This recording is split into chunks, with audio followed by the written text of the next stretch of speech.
the citation of the inaugural lecturer of today, Professor Cheluchi Onyemelukwe Onobia.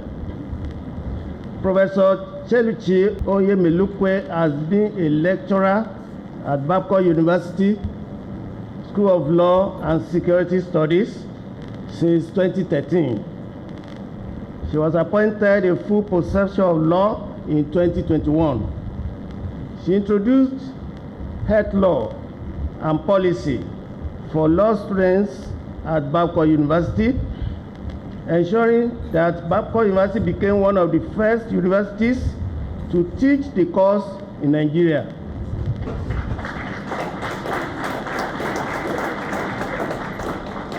She has supervised several doctoral and master students specializing in health law and policy. Her research has been published internationally and addresses issues of health governance, gender, and human rights. Her book, Health Research Governance in Africa, The Law, Ethics, and Regulation of Research Involving Humans, was published by Routledge UK in 2018. She represents Nigeria on the legal framework of experts on migration in West Africa, West and Central Africa since 2022. She is the chair. Yes, you can applaud. Yes. She is the chair of Nigeria's National Task Force on decriminalization of attempted suicide since 2024. A leading expert in health law, she possesses extensive knowledge of health systems analysis, public health law, and health policy, and has supported the development of key policies in health, gender, migration, and criminal justice in Nigeria and globally. These include guidelines under the National Health Act 2014, the National Health Policy 2016, the National Policy on Elimination of Female Genital Mutilation 2019, the Action Plan on Health Sector Response to Gender-Based Violence 2022, the National Diaspora Policy 2021, and Lagos State Youth Policy and Edo State Gender Policy, amongst others. She led the drafting of the National Mental Health Law 2022 and the National Health Insurance Authority Act 2022 and the National Public Health Emergency Bill, amongst others.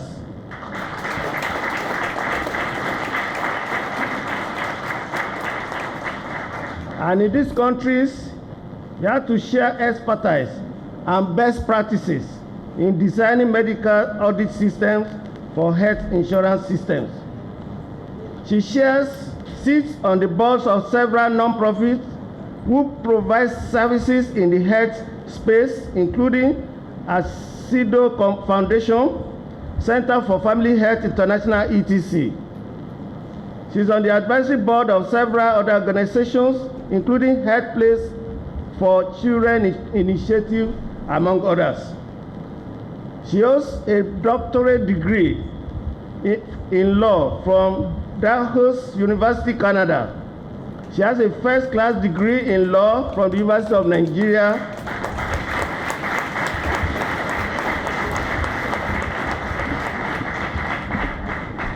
Her academic awards include the prestigious Killam Scholarship, the Canadian Institute of Health Research Fellowship Training Award, the Dalhousie University Graduate Studies Award, the Justice Oluyide Somolu Prize for Civil Procedure at the Nigeria Law School,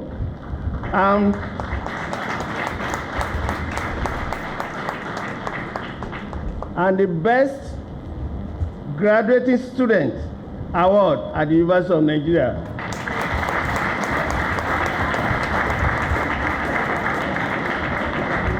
She was also on a nomination for the University Medal for the member of the Nigeria Bar Association.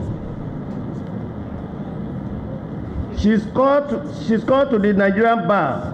She's a member of the Nigeria Bar Association, the World Medical Law Association, the International Bar Association, Life Sciences and Health Committee, and the International Law Association Nigerian branch.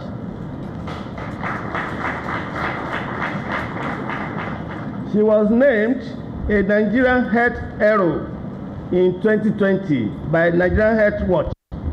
She was finalist for the PSHAN Award for Health Leadership in 2023. We can go on and on and on. But let me just read this final one. Outside of academia and law, she's a writer, author of the critical acclaimed novel, The Son of the House.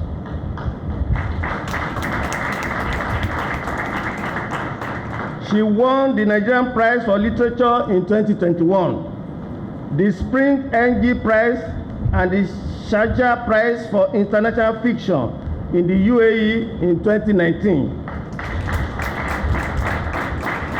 She was finalist for the Chinua Achebe Prize for Literature and finalist for Canada's most prestigious literary award, the Scotiabank Giller Prize.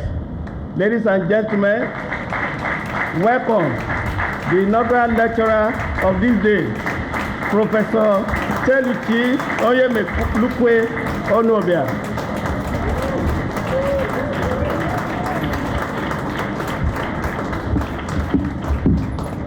Thank you so much, sir.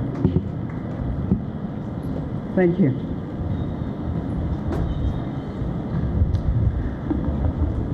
The President, Vice Chancellor, the Senior Vice President, Deputy Vice Chancellor, Academic and Management, all other Vice Presidents and Associate Vice Presidents here present, the University Registrar, the Dean Provost, School of Law and Security Studies, thank you. All other deans, including the Dean Provost, School of Postgraduate Studies, the Head of Department of Public Law and Jurisprudence, all other HODs, professors and members of Senate, faculty and staff of the School of Law and Security Studies, my lords, judges of the High Court, Court of Appeal and Supreme Court, senior advocates of Nigeria and members of the Outer Bar, my lord spiritual, friends of the university, special guests, members of my family, students of the School of Law and Security Studies, all other Babcock University students, gentlemen and ladies of the press, distinguished ladies and gentlemen. Mr. President, Vice Chancellor, sir, I have the privilege to stand before you and this august audience to present today the 52nd Inaugural Lecture in Babcock University. It is truly an honor to have reached this point in my career as an academic. As I set out in this lecture and my acknowledgements, I have had much help along the way. But let me state this, even before I commence, that the enabling and supportive environment that has been provided to me in Babcock University has been one of the most important keys of my success. I'm thankful. I'm thankful for being here. I'm thankful to God for the honor, the privilege, and the joy of teaching and researching here and being part of this community. Mr. Vice Chancellor, sir, recently in January of this year, what seemed like a cataclysmic event occurred in the global health space. President Trump of the United States, having taken office, took a few steps that some of us in the room will remember very clearly.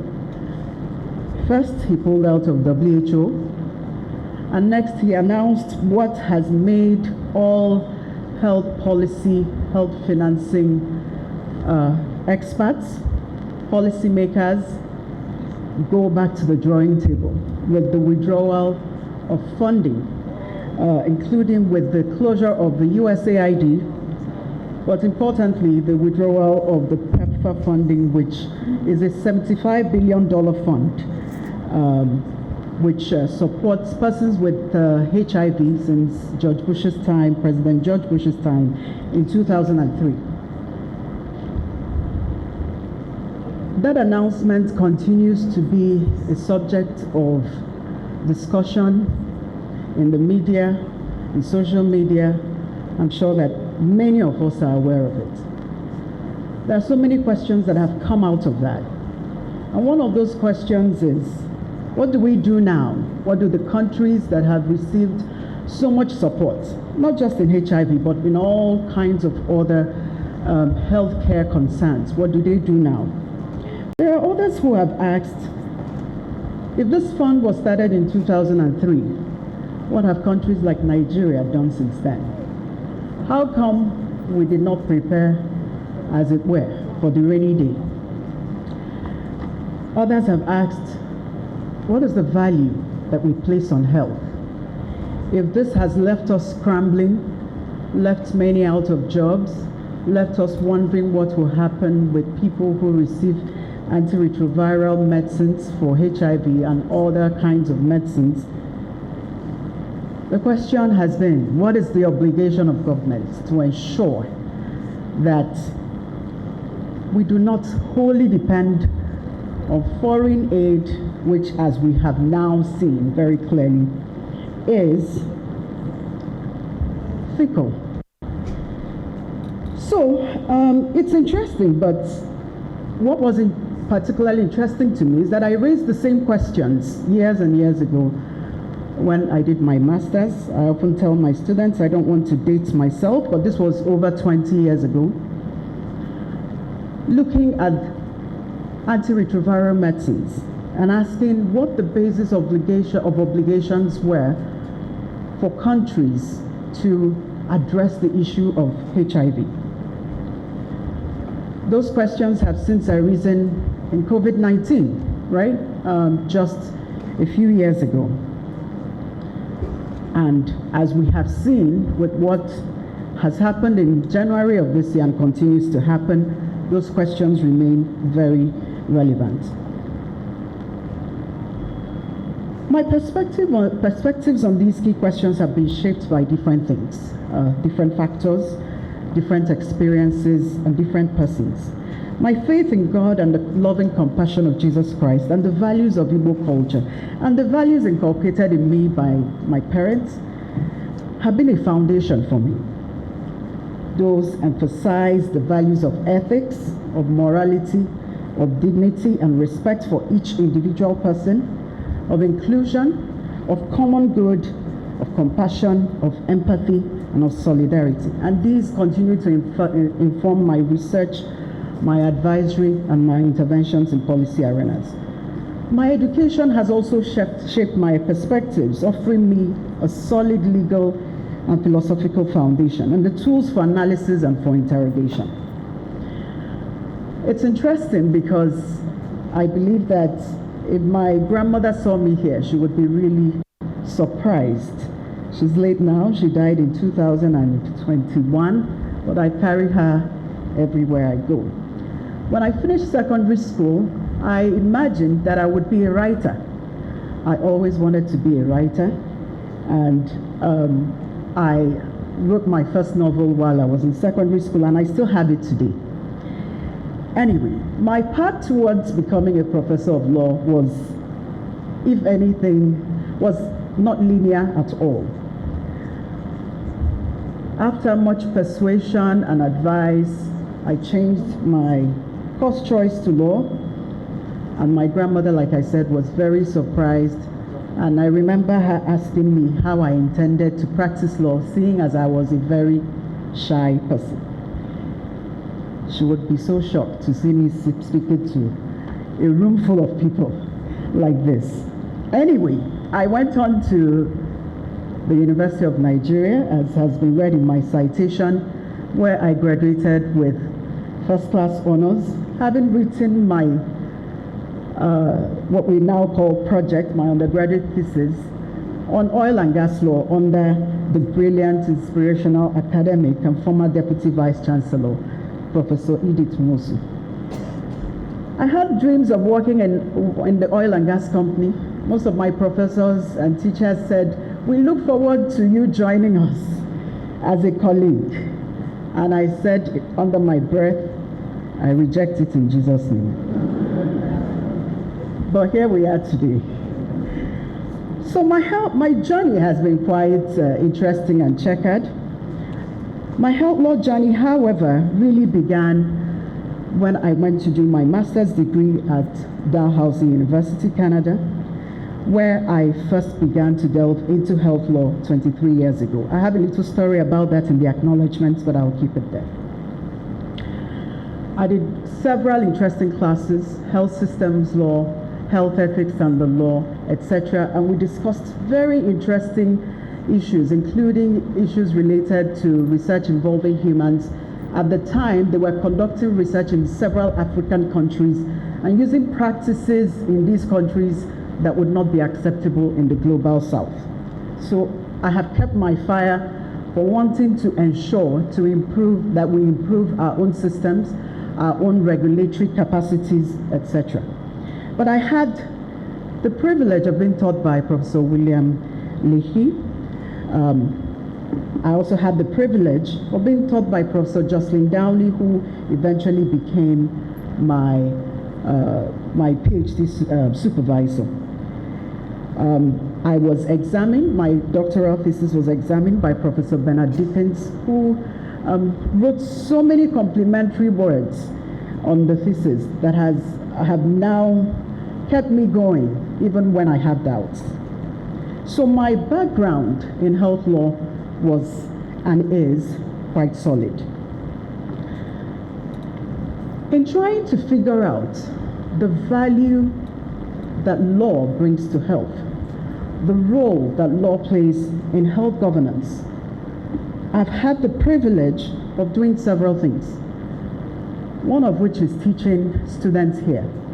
As was announced, I introduced a course here, and I've always had a fantastic time in class with my students, and I hope some of them are here. Some of the insights that they brought into our conversations have ended up in some of the policies that I have been privileged to work on and some of the legal advisory that I've been privileged to give. I've also had the privilege of learning from working in different technical groups on health, several of which have been mentioned before, including the National Health Research Ethics Committee, a statutory committee under the National Health Act, on which I served for 7 years. I am currently the chair of the National Task Force on Decriminalization of Attempted Suicide, established by the Honorable Coordinating Minister of Health of the Federal Republic of Nigeria in 2024. The perspectives that I've gained from all of this work, from helping to work on different health legislation, the National Mental Health Act, the National Health Insurance Authority Act, the Basic Healthcare Provision Fund guidelines, the health insurance laws of various states across the country, and so on, have enabled me see where we can continue to make impact and where we can continue to make a difference. All the work that I've done in other spaces on the international health regulations, which many of us may have heard of since COVID-19, and so on, the draft pandemic treaty, amongst others, continue to help me both to learn and to impart knowledge to my students. And globally, of course, that expertise has been sought by different entities, including WHO, ECOWAS, and the rest of them. I've also been privileged, and I think I have some of my people in the room, to work on healthcare quality, supporting private health facilities, and facilitating the work of telemedicine and digital health providers. As the rest of my presentation will show, we will see that law in the health space affects every single thing. But we need to question, we need to continue to question how much more we can do with the law. What value does the law bring, if any? Can we extend that value? What values ought to underpin the law's engagement with our health? And how can law advance access to, quality of, and equity in healthcare? So in this lecture, I consider Nigeria's evolution towards entrenching the right to health in the law, identifying some of our successes and the remaining challenges.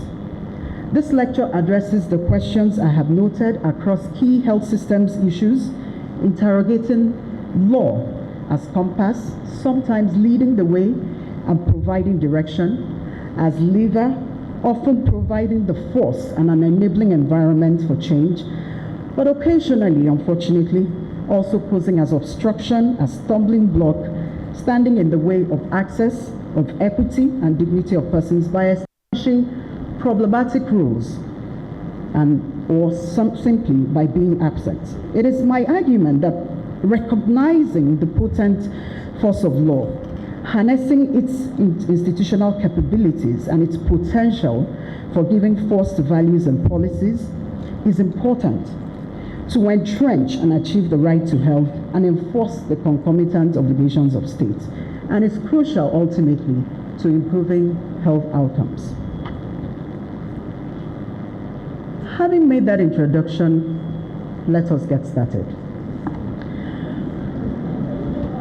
I know people are saying, are we going to be here forever? I have only, I think, 40 minutes left, and I will try to make very good use of it. So, I start with looking at law as compass and lever.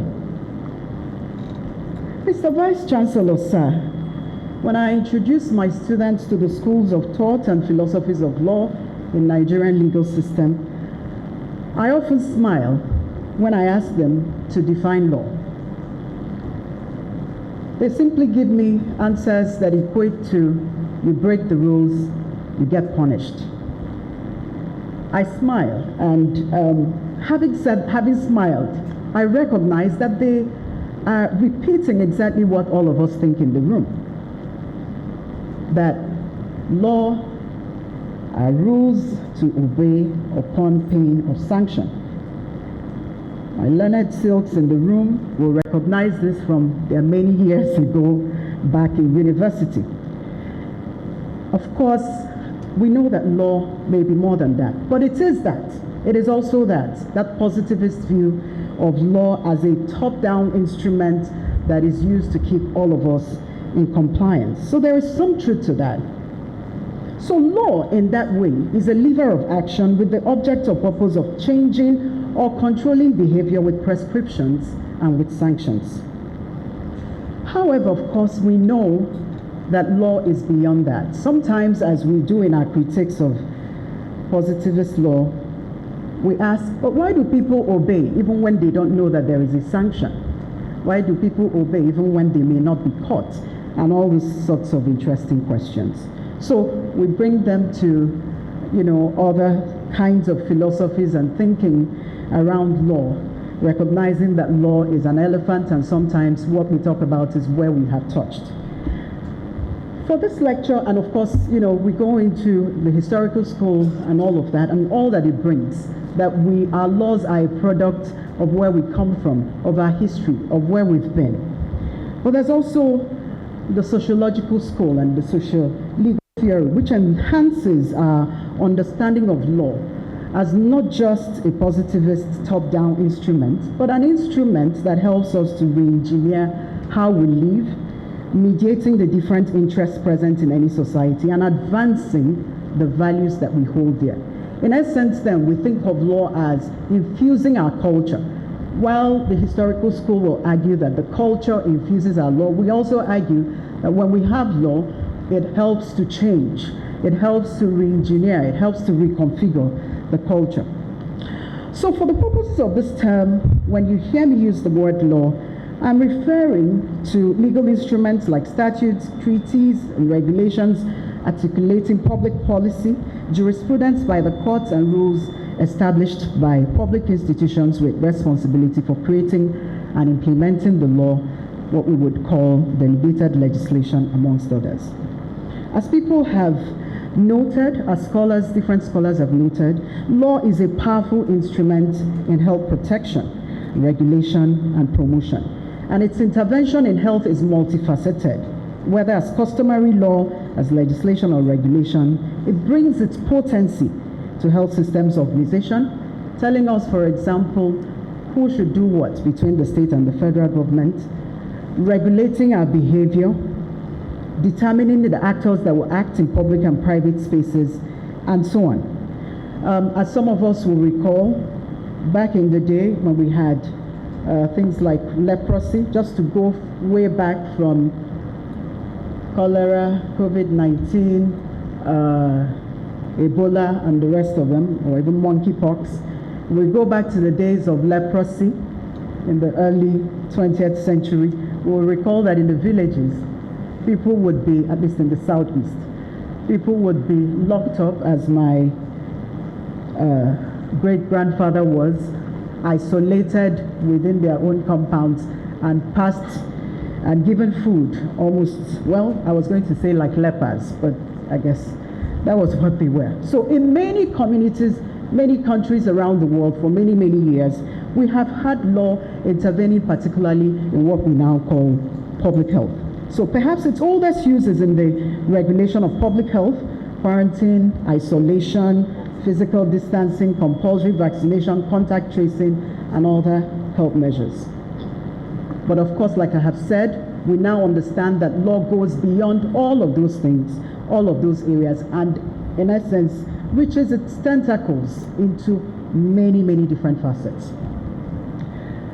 Whether law plays a positive or obstructive role in advancing health and health systems often depends on the underlying values, the values that infuse the law.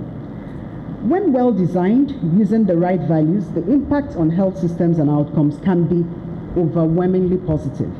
As Gustin and others have noted, well-designed laws can help build strong health systems, ensure safe and effective drugs, ensure safe and nutritious foods, evaluate and approve safe and effective drugs and vaccines, create healthier and safer workplaces, and improve the built and natural environments. I'm sure that as I say this, many of the lawyers in the room will say, we've already been doing public health, we've already been doing health law. Well, many lawyers did health law during COVID-19. However, laws that are poorly designed, implemented, or enforced can harm marginalized populations and entrench stigma and discrimination. So the question we have to ask is, what values infuse our law? I adopt the view of a good number of health law scholars that in this role, when we think about giving the law the values that we want it to have, we have to be guided by human rights. There is significance in understanding the fundamental moralities that infuse the law, including an understanding of the fundamental right to govern one's body, which in Nigeria is constitutional law under Section 37 of the Constitution, which is the right to privacy. I was about to stop and ask us what Section 37 says, and then I remembered that I am speaking at an inaugural lecture. All right, so human rights underpinned by the principles of universality and inalienability, indivisibility, interdependence and interrelatedness, non-discrimination and equality, participation, inclusion, accountability, and the rule of law provide a compass supporting the determination of why, not just what the law is, but why the law should apply in a certain way. Beyond symbolism, and symbolism, I will argue, as I continue, is extremely important. But beyond that, legal accountability is embedded in the concept of rights, supporting the recognition of state obligation and their enforcement in the appropriate legal venue. Rights embedded in legal provisions provide framing, language, and a rallying point for advocacy and for actors, both state and non-state, including the private sector, to work together for their fulfillment. My argument is that the right to health, in particular, embodies everything that we think about when we think about values, when we think about morals, when we think about ethics, so that it brings together the moral, political, and legal dimensions of human rights. That each person not only has the right to life, but without the right to health, that right to life has little meaning, and that this is both the moral and legal obligation of states, using all its resources, including the power of law, to protect, to promote, and to fulfill. The right to health, when one of my colleagues in the room looked at my topic, she said, I'm very excited to learn what the right to health is about. I cannot tell you completely all that it is within this short time, but I hope that I whet your appetite, the appetite of every single person in the room, to dig a little bit into this even after this lecture. It's entrenched in international law, and it is now well recognized globally. Many of us in the room, especially those in health, would remember this definition because we give it all the time. The WHO definition of health, which is contained in its constitution. A state of complete physical, mental, and social well-being, and not merely the absence of disease or infirmity. That is really broad. That is really big, and I'm sure that everybody is sitting down and thinking, does that mean we are unhealthy? Because very few people will have complete physical, mental, and social well-being at any time. But the idea is that it is both functional, but maybe also aspirational.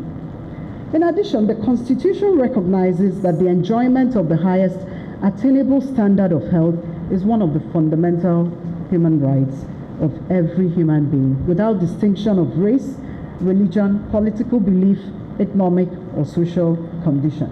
You will find the same declaration in our Universal Declaration on Human Rights of 1948. Let me focus on the International Covenant on Economic, Social, and Cultural Rights, which was adopted as a binding treaty in 1966 and is more expansive than the UDHR.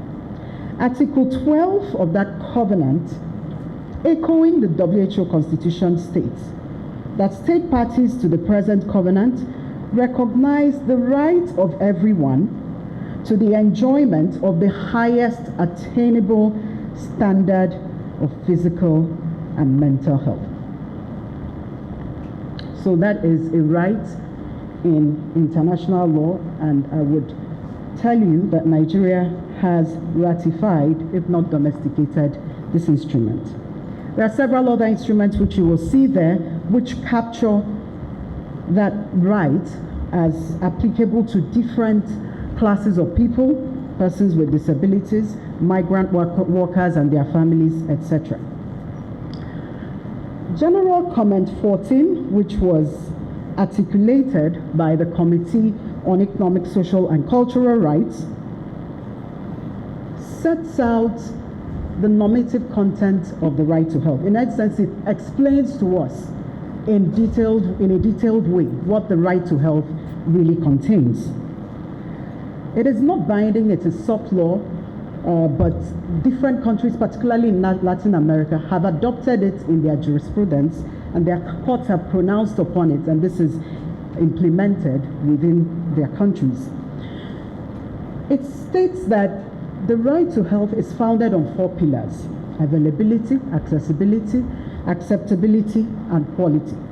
4 pillars. And then it sets out under each of those pillars what that means. So availability, functioning public health and healthcare facilities, good service, good functioning services, etc. The right number of health personnel, the adequate essential medicines, and so on and so forth. Accessibility is broken down into a wide number of other things. Physical accessibility, being able to get into a building for healthcare, as well as financial affordability, so financial accessibility, being able to access the care even when the care is there. All right, acceptability, the ethical, the cultural dimensions of the right, that we have to give care in a way that respects medical ethics, that is culturally competent, that is sensitive to life cycle requirements. Life cycle requirements is the understanding that we should be taken care of through our life cycle, from when we are babies to when we hopefully pass on at the age of 120. All of this. Quality, of course, that these facilities, the goods, the services, all must be of good quality, of good standard, scientifically and medically appropriate. Let me go back to availability. In talking about availability, this is really key to understanding the right to health. That the right to health does not apply so narrowly to just healthcare facilities, but is understood broadly to include prevention, to include all the social determinants of health. So for example, when we talk about sanitation, when we talk about safe and potable drinking water, and so on, because health cannot operate in isolation of these things.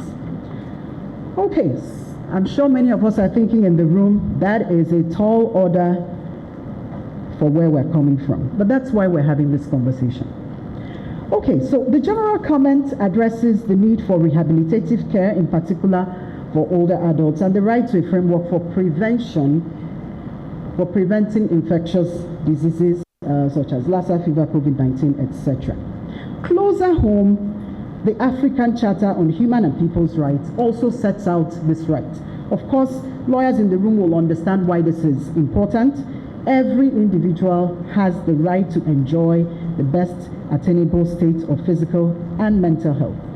State parties to the present charter shall take the necessary measures to protect the health of their people and to ensure that they receive medical attention when they're sick.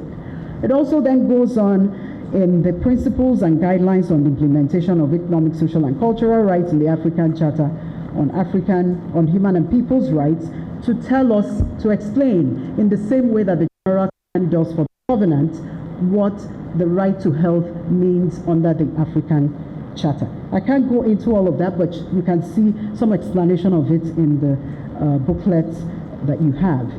Now, very importantly, let me mention that in these, whether in the African Charter or in the Covenant, there are some core principles around the right to health. One of them is that there is progressive realization. Progressive realization, meaning that countries, state parties that sign up to this are not expected to provide all of this immediately. They're expected to incrementally, every day, improving on what they have done, provide for people what has been set out in the right to health. So that gives us a way out, but that gives us something to work towards. The normative, the core content also includes things that must be achieved, must be realized immediately, one of which is non-discrimination, so that everybody has access in a non-discriminatory manner, you know, with regard to what is currently available. Okay, now leaving all of that, let me talk very quickly about universal health coverage and the right to health. I know that people in the health space who are not lawyers will take a deep breath and say, yes, now we are talking about what we understand. Because policymakers typically talk in the language of universal health coverage. Universal health coverage means that all people have access to the full range of quality health services they need when and where they need them without financial hardship. That's it all over. I'll repeat that. All people have access to the full range of quality health services they need when and where they need them without financial hardship. That is something that we can all hope for, I suppose. In my book chapter titled Universal Health Coverage and the Right to Health in Nigeria, I look at the symbiotic and close and synergistic relationship between the two. One of my arguments is that the right to health is more or less the legal foundation for universal health coverage. But as I have argued in different fora, the right to health is way broader and emphasizes what we really want in law, that there is an entitlement, it is not charity. Now, in terms of the law and the right to health, my argument is that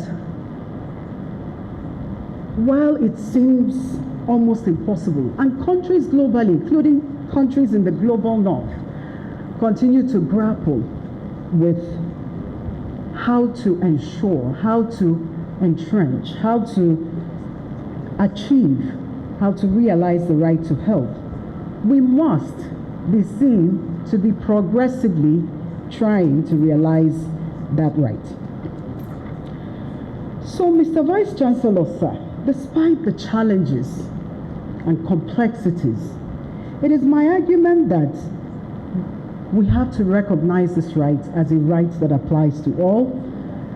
We have to recognize that, like the right to life, it is the gateway to all other rights. It is also my argument that understanding the right to health affords us the compass with which to proceed to progressively realize the right using the instrumentality of law.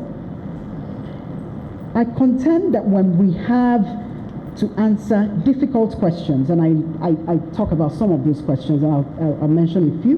What is the best health system designed for the country? How should health be paid for?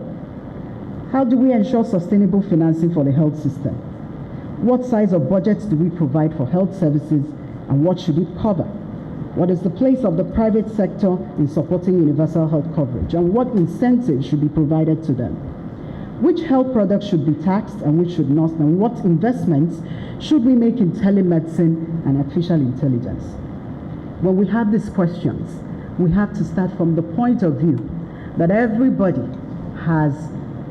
is entitled to the right to health.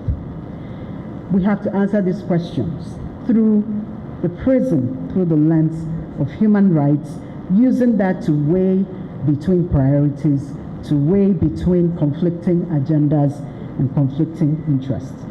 So in my view, to assess the adequacy of the reification, that is the entrenchment, and the potential for realization of the right to health, it is important that we consider this: the adequacy of existing legislation, the adequacy of the legal framework for health systems arrangements, and the implementation of legal interventions actualizing the potential for progressive realization of the right to health. So, it is on these foundations that the rest of my lecture rests. You can take a deep breath. Okay, I'm almost done. Okay, if you look at the next chapter, where I look at a snapshot of the Nigerian health system, I will not repeat the numbers. Suffice it to say that we are not doing well. We're not doing well. Nigeria is one of the countries with the highest maternal mortality rates. We have said this for many years. Nigeria has the highest estimated burden of childhood pneumococcal diseases in Africa and the second highest in the world. We have a very high burden of mental illness and so on. But very, very importantly, in a country where we have 63% of whom are estimated to live in multidimensional poverty, we have the highest, some of the highest out-of-pocket expenses and payment rates in Africa. Some estimated from anywhere from 75% to 90%. Less than 5% of us have health insurance, and what that means is that every illness can potentially render us poverty-stricken.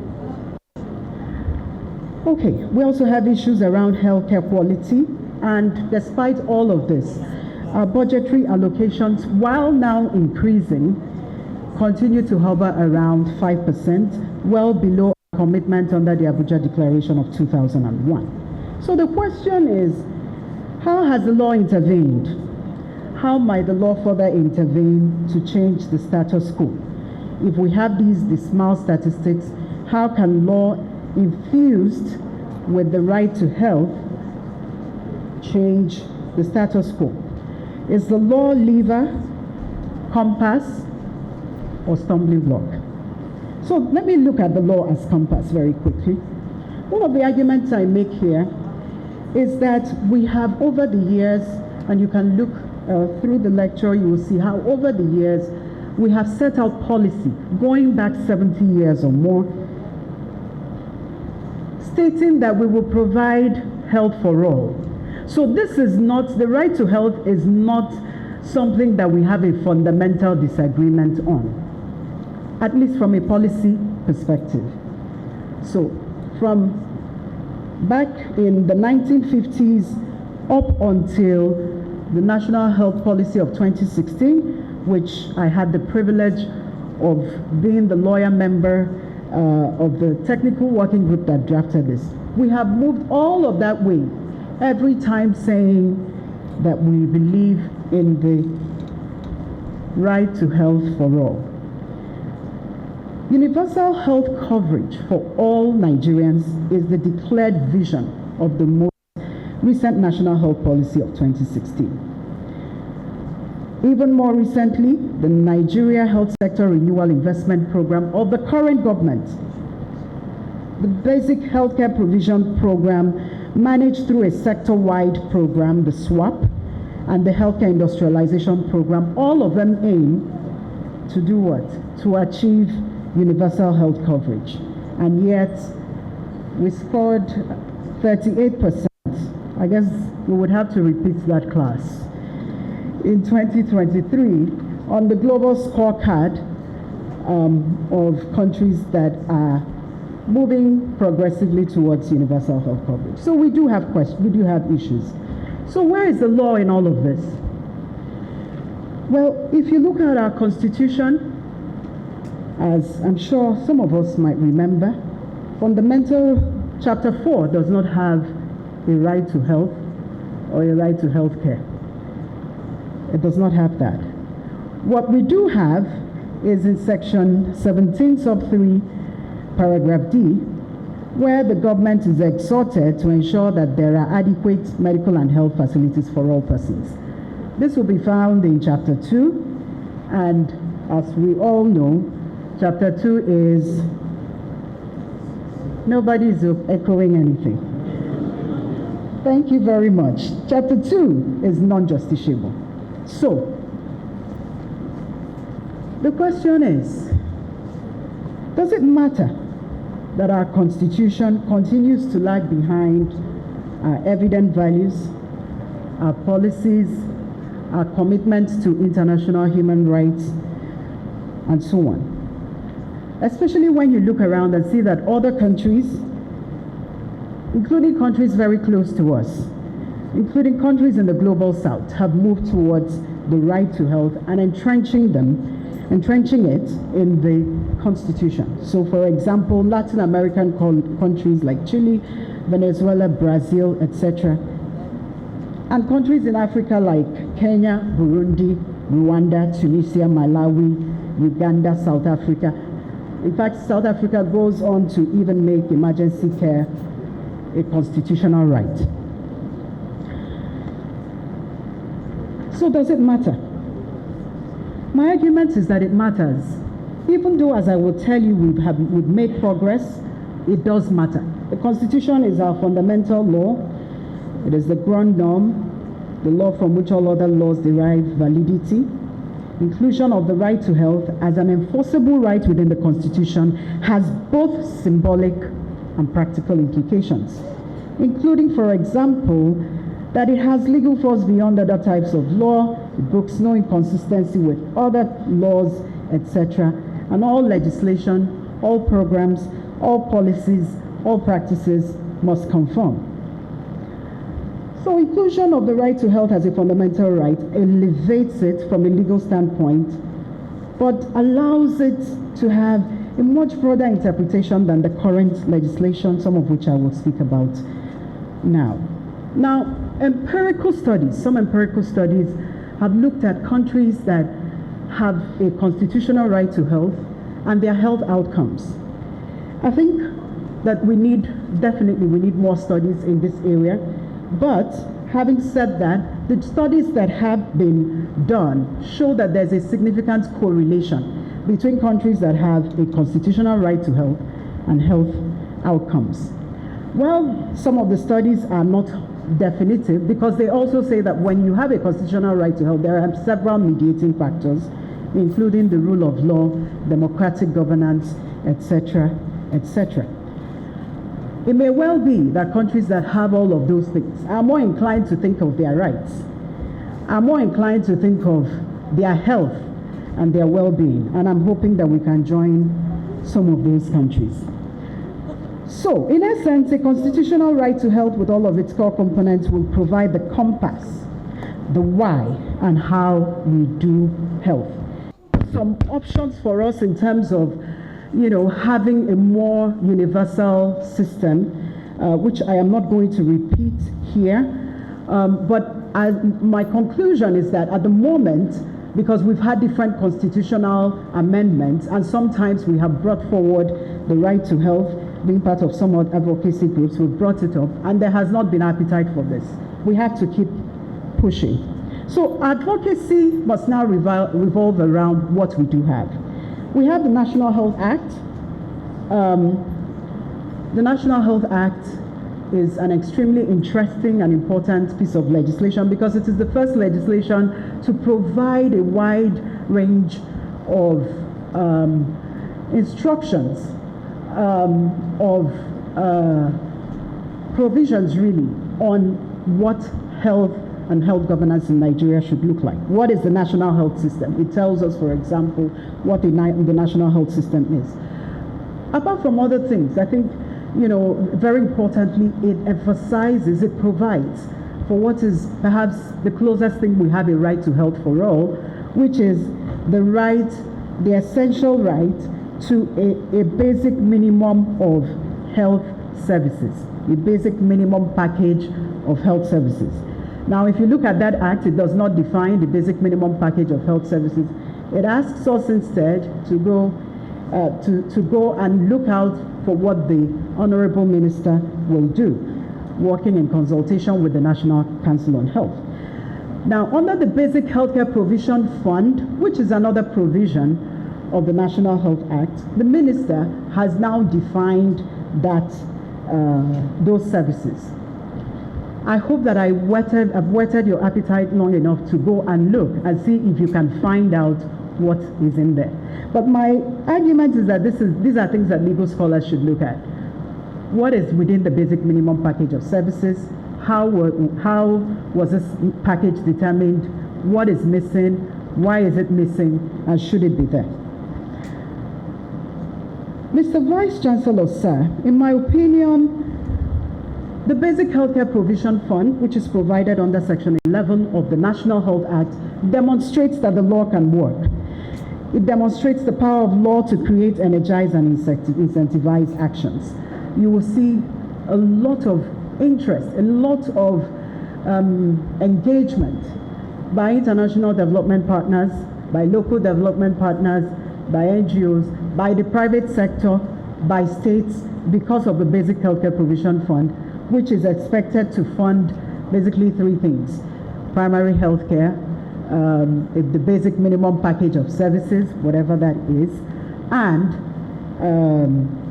emergency care. So those are the three main things that it funds. And the government has creatively used this fund to bring states to the table, because this is the federal government providing the funds and asking the states to do various things. The only thing I will say is that while this is a helpful intervention, we must remember that it is an interventional fund, that we must not say that we have enough money because we have the Basic Healthcare Provision Fund, because it is limited to a narrow set of services or health services. Now, in addition, I wanted to talk about quality. To support quality, the National Health Act provides for something that it calls the Certificate of Standards. As we know, quality is extremely important. There are people who even have money, but they will not get care in Nigeria because they are afraid of the quality. And so we need to pay attention to quality. So, is the certificate of standards the answer? We have not implemented it since the enactment of the Act. And I argue here that because of our constitutional arrangements, even if we implement it, states are free to say, that's not our business. The federal government can do what it wants. Indeed, states have their own ways of enforcing standards. Whether or not they do it as effectively as they should is another matter entirely. So you find that within states, and I cite different examples, for example, HEFAMA under the Lagos State Health Sector Reform Law. In essence, basically, what we have is that quality depends on where you are. It depends on where you are in the country. It depends on whether you are in the public or the private sector. It depends on where you're getting care, basically. And we need to address that. And my argument is that the way the Certificate of Standards, which is which is set up in a national way, is set up, we are unlikely to achieve that without going back to the drawing table. I also talk particularly about the way we have addressed adverse events in healthcare. Sometimes when we have adverse events, somebody dies in the course of care, etc. You know, we go through professional bodies, we go to the Medical and Dental Council's tribunal, we go to medical negligence, we go to the police, etc. What I'm arguing is that we have no process of learning from what best practices are, learning from even the errors that have happened within facilities. There is no way to report any of that, and we lose all of that, and we continue to work as if those things had not happened. So, Mr. Vice Chancellor, sir, the National Health Act is both compass and lever, providing direction and moving things forward in the health landscape. While the Act holds much promise and has provided a rallying point for healthcare advocates, several gaps remain, several issues remain. One of the gaps we currently have, for example, is the fact that we don't have a regulatory framework or environment for telemedicine and the provision of regulatory standards. And we are sort of doing it piecemeal. Some but we have all kinds of different things happening at the same time. And of course, we need to look at health data, we need to look at interoperability, we need to look at all of those things, and these things are currently missing. I have also looked at different ways in which we have made progress, but haven't made progress as well. So for example, when we talk about payment for health, when we talk about health insurance, we have now enacted the laws. But I hesitate to ask people in this room, how many of us have health insurance? Okay, take that home with you. Take that home with you. I believe that the government needs to do a little bit more in terms of awareness, in terms of putting in place persuasive strategies to ensure that we all buy into this. Okay, I also look at emergency care. Mr. Vice Chancellor, sir, in an article I read recently, Nigeria was described as one of the worst places in the world to have a life-threatening emergency. I don't know if people in the room agree. So to buttress this, consider a story I read recently on social media. We rushed a patient yesterday to the hospital, and after the emergency team examined him, they invited the radiographer to examine his lungs. Up until now, 3 hours later, they have been looking for the key to the emergency X-ray room. 24 hours later, the patient is unconscious. This is a true story. You can Google it.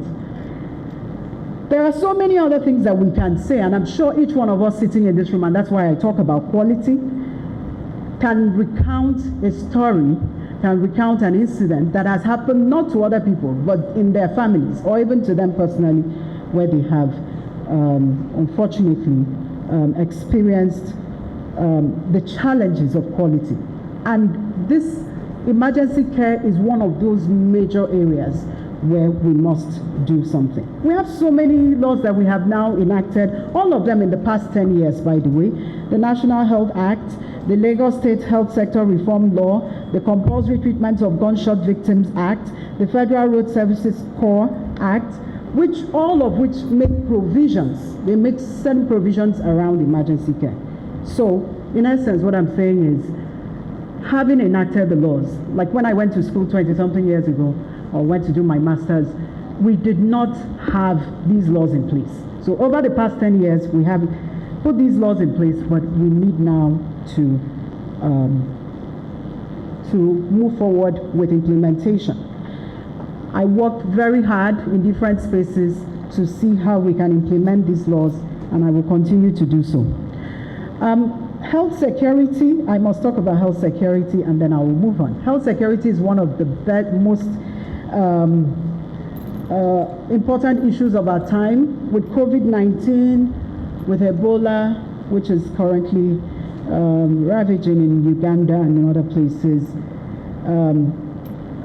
this is something that we must pay attention to. I think, of course, as we know, the COVID-19 pandemic brought to the fore the fact that without health, we, as one of my friends will say, we have nothing. Everything stands still. Trade, travel, schooling, sharing faith in communion, even oiling family and friendly relationships with others. In a report that I prepared in 2019, just before COVID-19 came to visit, I identified many gaps. I believe that report is still online. And I noted that we have so many outdated laws, from our Public Health Act, which comes from our Public Health Ordinance of 1917, to our Quarantine Act of 1926, etc. So at that time, we scrambled, as we recall, to write up laws, to write up executive orders, etc. I believe that we should learn from the lessons that we were learning at the height of the COVID-19, that we need legislation to act as an enabler for effective response, effective preparedness for public health disasters. At that time, if you recall, again, we had states that said there is no COVID-19 here. Do we remember that? Yes. Some states said we don't have COVID-19. Again, this is where our constitutional divide comes into play as well, because health security, most of the things around health security, if you're talking about surveillance, if you're talking about even data collection, reporting, etc., all of that is at state level matters. So again, we need to go back to the drawing board and say we have now learned one or two things. We are members of WHO and therefore bound by the international health regulations, and therefore we must do something. So at the state level, we have some progress with support from different development partners, but in enacting laws. So, for example, Kano State has enacted a state health security law, and in fact, I think has enacted a state CDC law, right? But now we must move forward at the national level. There are bills that I know because I worked on those bills. On public health emergency and health security, which we now need to go back and look at and hopefully push through. These bills recognize the place of states, and these bills are more or less sort of very complementary to what is happening at the state level, so that we don't have that situation anymore, where states refuse, for example, to work with the NCDC. Inclusivity, let me just say that our healthcare system is not yet inclusive, and that vulnerable persons need to be taken care of, and I've looked at that in different articles, some of which I cite here, and we have the legislation in place, again, over the past 10 years, where I've been working with others to ensure that we have that. We really need to then implement these pieces of legislation. I will close this particular part by talking about women's health, and I am very glad that His Excellency the President announced that there will be a special advisor on women's health, and I imagined that he may have read my inaugural lecture beforehand. Okay, so there's so much going on with women's health. So, for example, like I mentioned, we have the highest rates of maternal mortality. We have very low contraception uptake rates, amongst other things.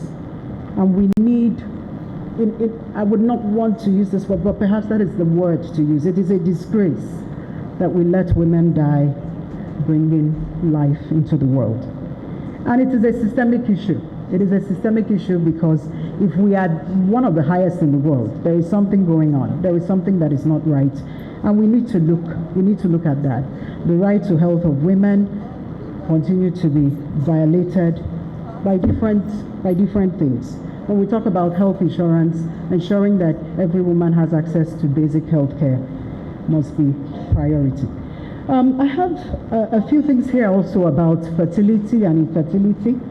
Some of us will recognize assisted reproductive technologies have more or less become the rigor. I mean, we have pastors who are supporting their congregation with finances to get care at fertility clinics, right? So it has, we have embraced this very passionately, and this is no surprise. We're a pro-natalist culture. We like children, we love having children, even though, anyway. So, very little regulation. Is this a good or a bad thing? I can tell you something that I read on social media recently. A young woman was talking about having used services, having provided her eggs at a fertility clinic here in Ogun State, actually, and how the fertility clinic refused to pay her. I think it was 100,000 naira for the eggs that she supplied them. So do we need regulation? I will leave you to think about that. Surrogacy. Surrogacy has become,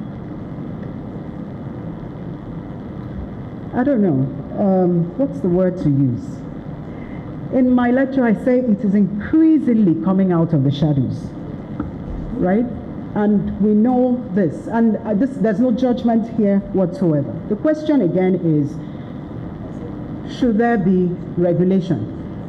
On Instagram, for example, you find, businesses, surrogacy businesses, advertising for commissioning parents to come. Only 2 days ago, I took a screenshot of it. Somebody was asking for a surrogate on Facebook and was offering to pay 1.860, so 1,860,000. It was striking to me because I didn't understand why it was not a round figure. Okay, but very, very interesting. The question is, should we regulate? Now, surrogacy, as we know, at the National Assembly, they have a bill under consideration now on surrogacy. Notable amongst its provisions is a prohibition of commercial surrogacy, a provision that will certainly affect the current dynamics, because as surrogacy is currently done in Nigeria, it is what? It's completely commercial, right? So these require interrogation and careful analysis. A review of the bill as it stands today shows that it contains many gaps still, including legal protections for surrogates, addressing the legality of surrogacy contracts, and specific provisions on the protection of the right to health of surrogates, amongst others. Whether it will pass remains to be seen. And again, remember what I said about constitutional arrangements for health. Whether it will be replicated at state level is another matter. I know that Lagos State, for example, is considering some interventions in that area. So in summary, Mr. Vice Chancellor, sir, there are questions that come to my mind often and which I've investigated in articles like how can the law address the high maternal mortality rates? Should abortion be decriminalized? Can the basic minimum package of health services to which everyone is entitled include contraception for all women without discrimination, thus including single women?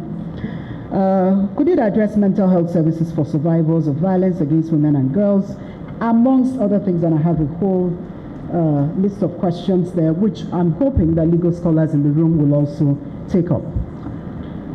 coming to almost to a close, let me now look at the law as a stumbling block.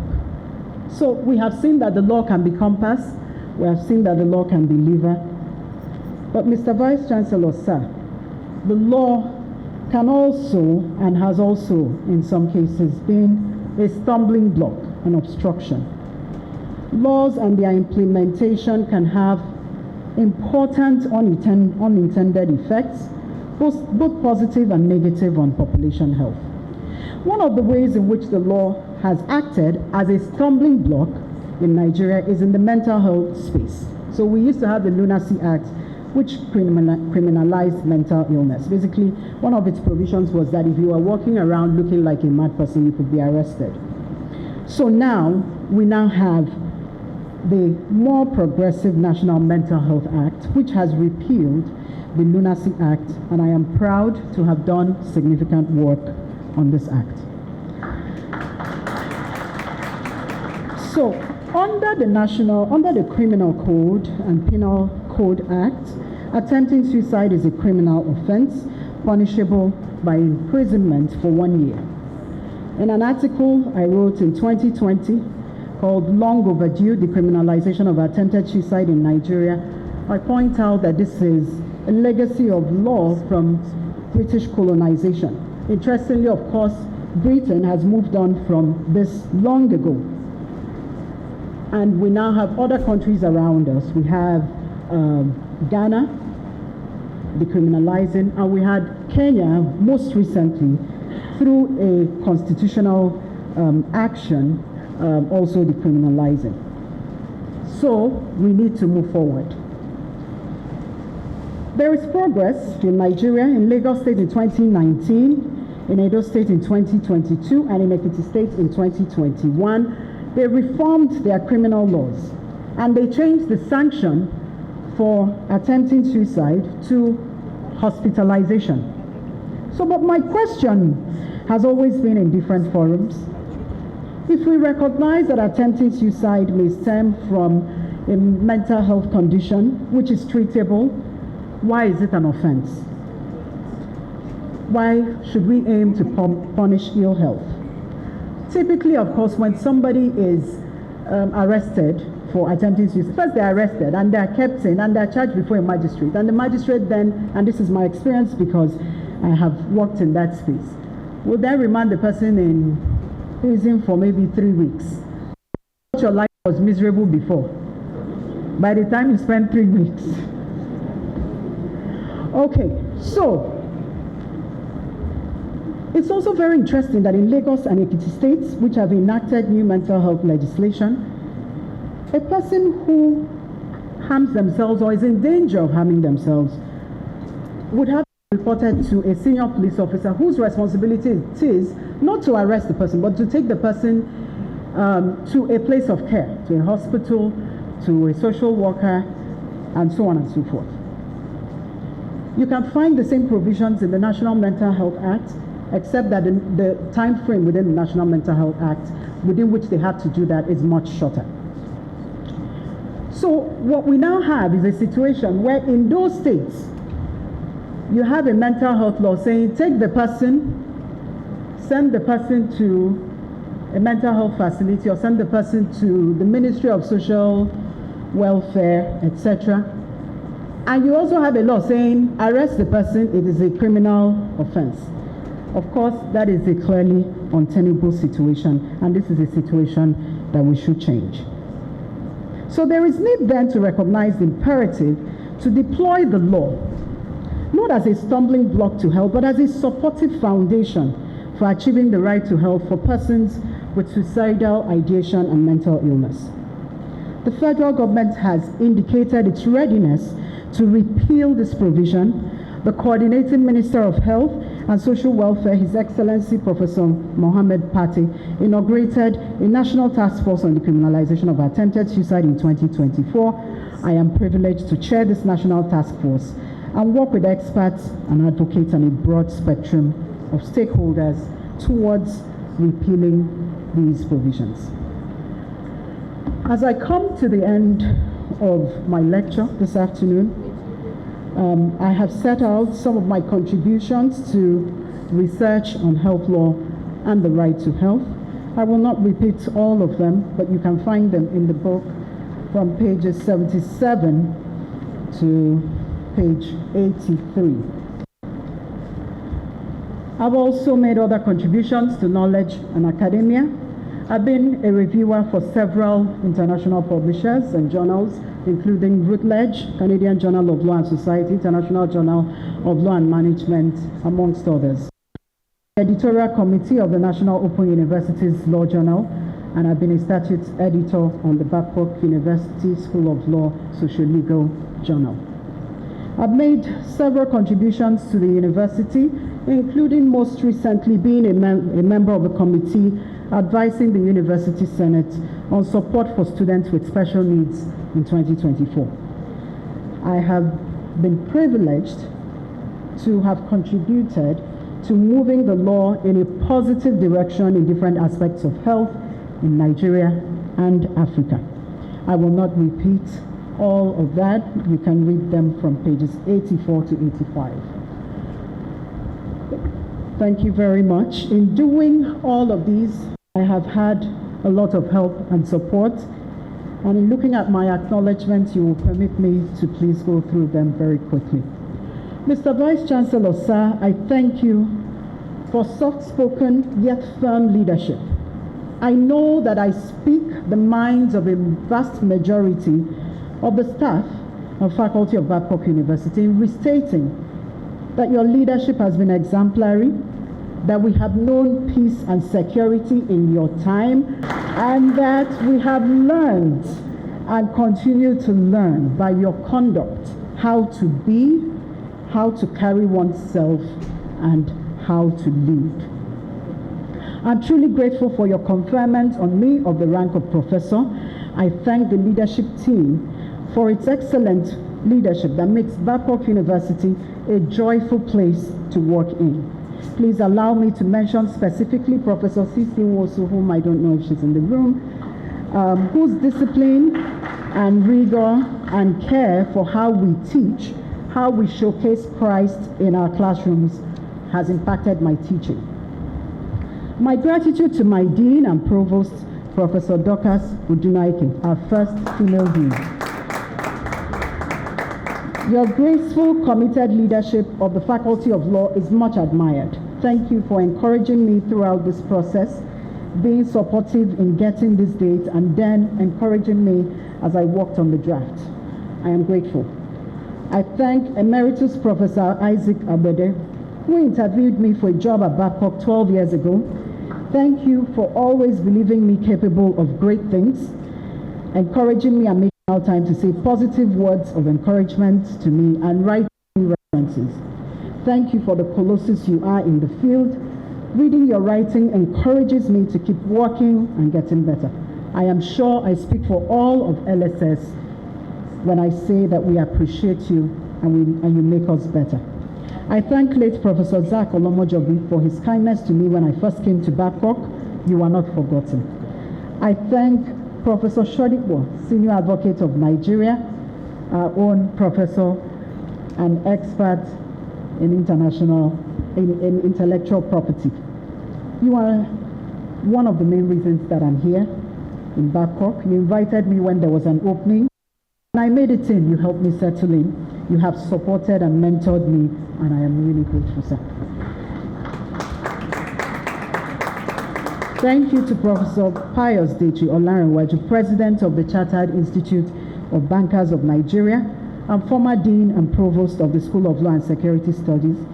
Thank you for your leadership and support, for traveling all the way with Professor Lugasa for my father's burial at a very difficult time in Anambra. I'm very grateful. My gratitude to my HOD, Professor Olubukola Lugasa, for his kindness and his support over many years. Your diligence and intelligence are admirable, and I appreciate your support through the years. Much appreciation to the beautiful, generous, kind, and brilliant scholar, Professor Ayoyemi Lawal Arowolu. Thank you for pushing me to work on my inaugural over the past 3 years, for supporting me in difficult times and cheering me on.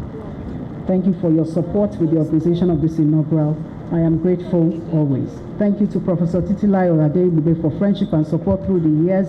Thank you to Mr. Adeyemi for your kindness and support. My very special thanks to my friend, Dr. Louisa James. I will never forget how you traveled to Nanka for my father's burial. Thank you for so many kindnesses over the years, too numerous to count. I am grateful for your love and your friendship, always. My thanks to Professor Taiwo, Professor Imosemi, and all my colleagues at LSS. My thanks also to all the staff, present and former. You have made my life easier. Thank you to members of the LSS Inaugural Committee and to the University Inaugural Committee for your support, wisdom, and guidance. A special word of thanks to the late Professor Yinka Olomojobi. We had insightful conversations about our inaugural lectures, about gender, and about health. May you continue to rest in peace. My work has been enriched by my undergraduate and postgraduate students over the years. Our discussions have made me rethink some of my perspectives and challenge accepted concepts. I'm proud to see my health law students in particular go on to postgraduate studies within and outside Nigeria, carrying a passion for improving health systems. I was blessed with outstanding and supportive teachers and lecturers all through my schooling and academic journeys. I am grateful. Many thanks to Professor Edith Nwosu, former DVC, University of Nigeria, my energy law and company law lecturer, and later my project supervisor, for her kindness and her support and just being an inspiration. My gratitude to Professor Jocelyn Downey, my doctoral supervisor, for her support for my scholarship and for inspiring my doctoral thesis with her health ethics class over 20 years ago. Her commitment to improving lives with the instrument of law and legal scholarship continues to inspire. Much gratitude to Professor William Leahy, President of King's University, Canada. The conversations we had about regulation and governance and other matters outside of school have remained fresh. Thank you for your friendship and thank you for your warmth. My thanks to Professor Chidiob Ugwaman, a member of my doctoral committee, now of the University of Ottawa. Your achievements on the global stage continue to inspire. My work life as a lawyer began at G. Elias & Co., a leading law firm, and as I like to tease my husband, a Tier 1 law firm, under Professor Bolaho Elias, Senior Advocate of Nigeria, a mentor, a legal and intellectual giant, and importantly, a molder of women and men. Thank you for being who you are, an example, an inspiration, and a big brother. Thank you to the teams at Health Ethics and Law Consulting and the Center for Health Ethics, Law and Development, CHELD, for their support, encouragement, and insights, and for doing life-changing, health-promoting work at different levels. My thanks to all whom I have worked with at different points, too numerous to mention, but special thanks to Dr. Chikwe Ihekwazu, former NCDC Director General, now Acting Director of WHO Afro, and so many others that I cannot name for want of time. Thank you to Dr. Ojo of the Federal Ministry of Health, Cedric Pace of Resolve to Save Lives, Aaron Squid of Vital Strategies, and Dr. Njide Ndili of Farm Access and now of HFN. My friendships have brought comfort, joy, meaning, and support to my life. Thank you to my best friend and sister Okamaka Anyanechi for her love, support, and belief in my abilities over 35 years. You are a blessing to me. Thank you to Chinelo and Kosolo for your friendship. My appreciation for Ikide Keloa for support and friendship always. Thank you to Godson Buchuku, Senior Advocate of Nigeria, for all the support and the ways you make my life more joyful and just easier. Thank you to Justice Oniboko for kindness and support. Thank you to my classmates, Senior Advocates of Nigeria, who have made out time from very busy schedules to join me today, Chukwuke Kwazon and Nnamdi Wizu, and Leonard Silk, Chinasa Okori. I have been blessed with love and home and comfort by my family. I would like to thank my husband, Fred Onoda, Senior Advocate of Nigeria.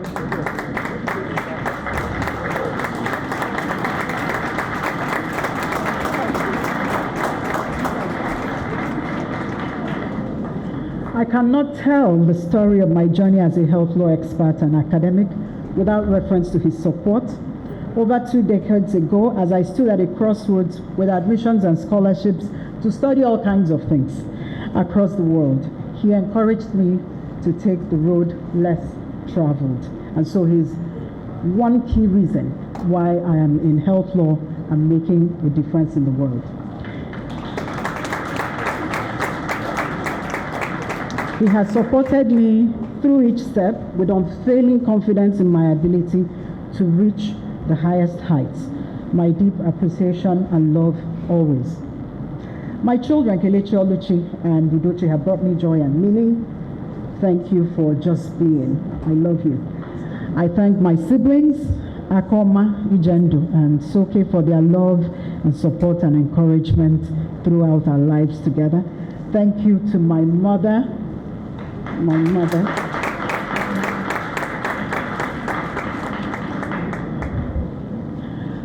I will take a deep breath. I promised myself I would not cry, so I will take a deep breath. Thank you to my mother, Dr. Rebecca Onyemelukwe. You have held my hands.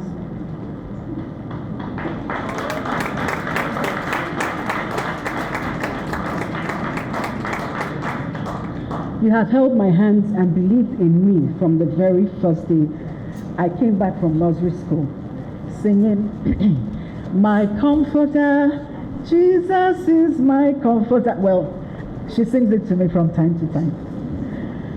You start by me as I wrote this lecture.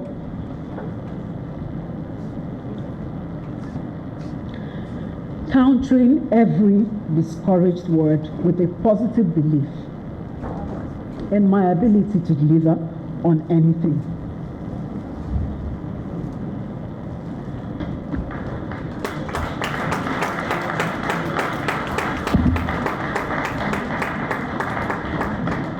Your resilience inspires. I am grateful to have you here with me. Truly thankful. I love you. I thank my father, Professor Chief Obidima Isaiah Onyemelukwe, Ichie Ochimbananka. When I told my sister Akoma about this inaugural lecture, the first thing she said was, Daddy would have so loved to be there, echoing my heart and my thoughts. You were my inspiration from day one. I hold a PhD because of you.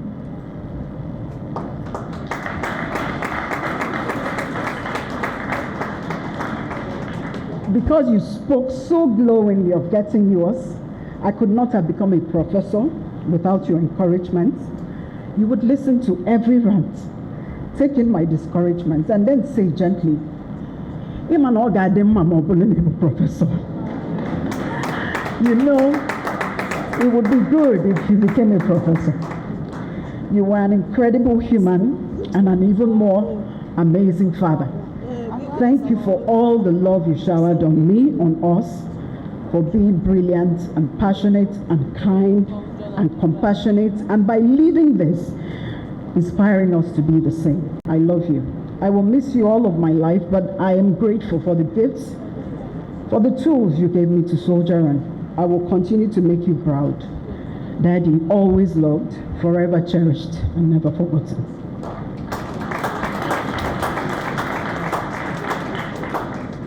Okay, no more tears. I have been led by God into wonderful places and experiences, and my sojourn in Babcock is one such experience. I'm grateful for God's loving support throughout my academic career, from the earliest stages to the position of professor, and for the blessing of delivering this lecture.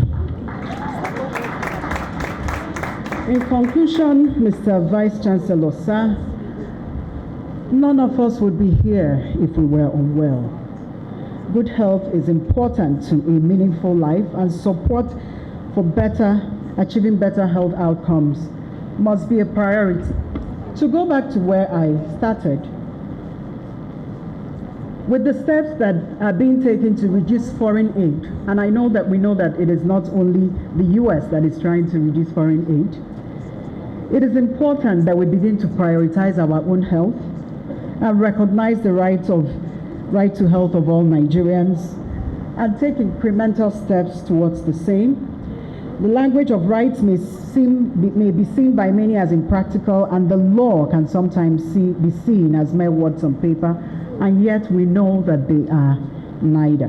Rights denote title, not charity, and law brings its force and a mechanism for enforceability and accountability. Throughout this lecture, I have tried to show how Nigeria has evolved its legal framework as compass, as lever, towards embedding the right to health in its legal framework. While we do not currently have a constitutional right to health, a situation that we are long overdue to remedy, we have over the past 2 decades enacted progressive legislation entrenching the right for all. There are obviously a lot that remains to be done. There are things that need to be done. There are gaps that need to be remedied in the existing legal framework, but there is also obviously a question of implementation. And I provide several recommendations for doing so. We must improve our health financing. We cannot depend on others to do what we must do for ourselves.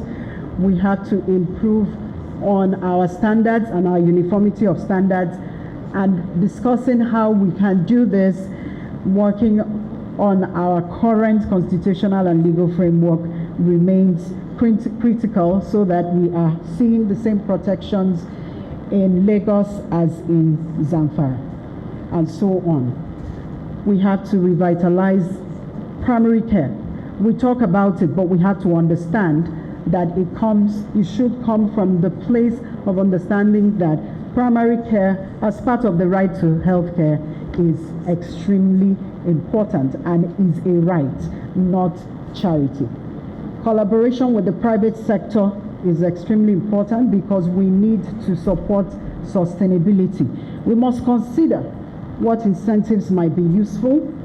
The key stakeholders in different communities have to be located, and we have to provide regulatory oversight that does not stifle innovation. Okay, we must also learn from previous reforms and interventions.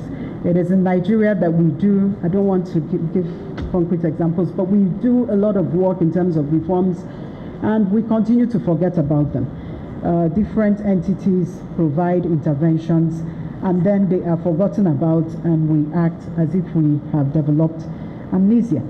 So we need to do better. In closing, Mr. Vice Chancellor, I believe that we must ensure that we are implementing the right to health, bearing in mind that it cannot be implemented alone, that social determinants of health are extremely important, that the legal determinants such as the rule of law, good democratic governance are important, the social determinants of health are critical, such as water, food, and effective migration governance. The commercial determinants such as creation of enabling environments through incentivization of the private sector in local drugs manufacturing, streamlined processes for public-private partnerships, and tax incentives are critical. Finally, the law in Nigeria is evolving into a compass and lever to support a right which benefits all, rich and poor, high and low, able and with disability, citizen and migrant. Powerful as the law is, or ought to be, it requires the intentional engagement of all, beginning with the state. I thank you.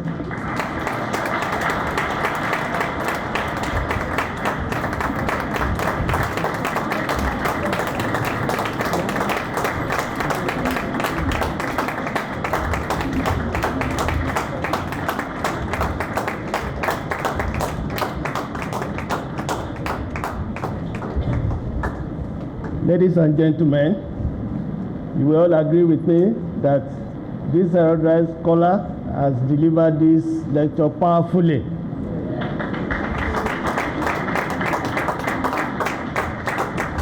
And I assure you today, all your tears have turned to joy. And never in the course of the future will you witness any sorrow.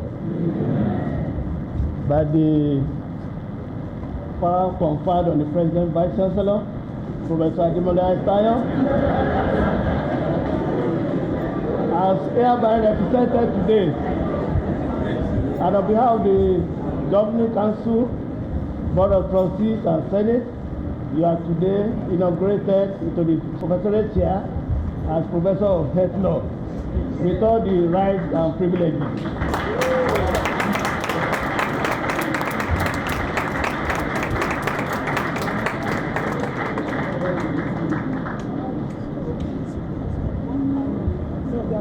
So at this time, we invite Prof. Please wait.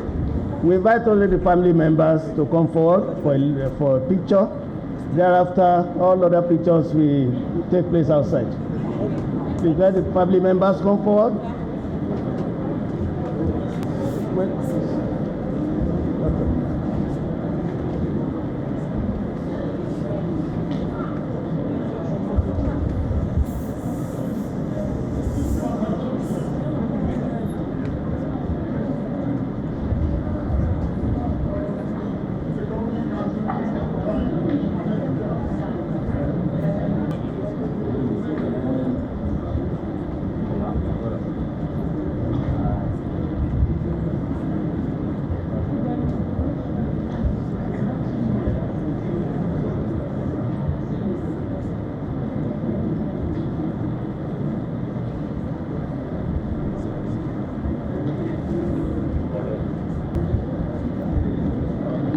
Thank you very much. Please let's give an inaugural lecturer another round of applause.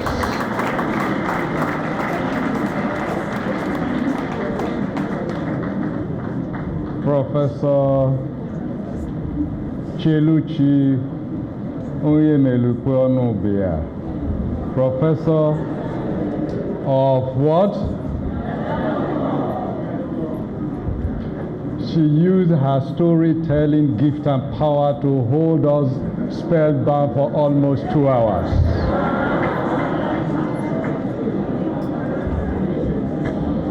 Please, distinguished guests, ladies and gentlemen, may I invite Professor Olubukola Olugasa, who is the head of the Department of Jurisprudence and Public Law, to give us the closing prayer. Please, there will be refreshment for the guests of our inaugural lecturer at the Babcock University guest house immediately after departing this place. Professor Olugasa, please. Please let us pray. Heavenly Father, we thank you very much for the privilege you have given to us to witness this occasion. Thank you, precious Father, for making it a reality.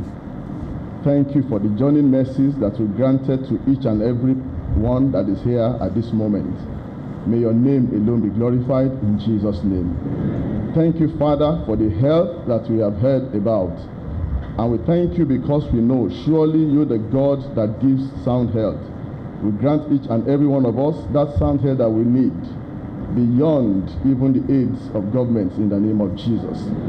Father, as we depart from here, we ask that you continue to energize our inaugural lecturer, that Lord, you will grant her greater heights in the name of Jesus. And for everyone who has come here to witness this occasion, Lord, you will grant each and everyone testimony concerning that which they have heard, even in their health, in the name of Jesus.